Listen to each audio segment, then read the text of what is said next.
करी होइया रे।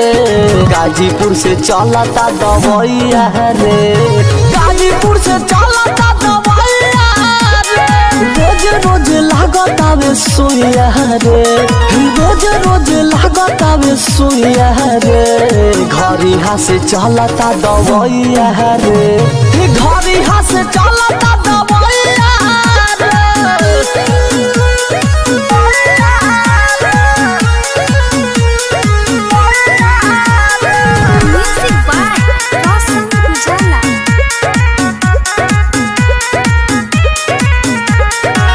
जाई के बिरानो करौली एक सहारा, तबो आराम नहीं मिला। भरसर में मेडिकल करवली दोबारा, तबो जवानी नहीं खिला।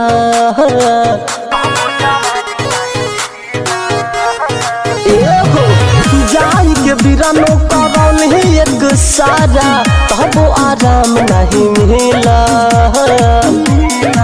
भरसर में मेडिकल करवली दोबारा, तबो जवानी नहीं खिला।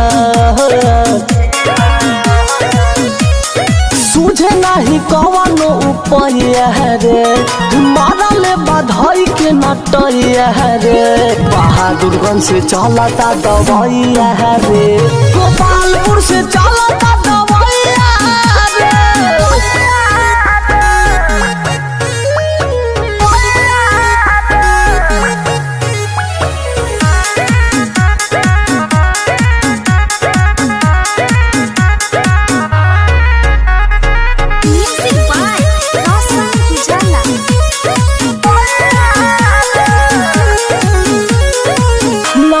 के लोथा मारी हम दोनों बेरा, तबो न दर्द जाला। गोती न दया दिन पूछे कैसे का भइल, कहे में उना से लजला।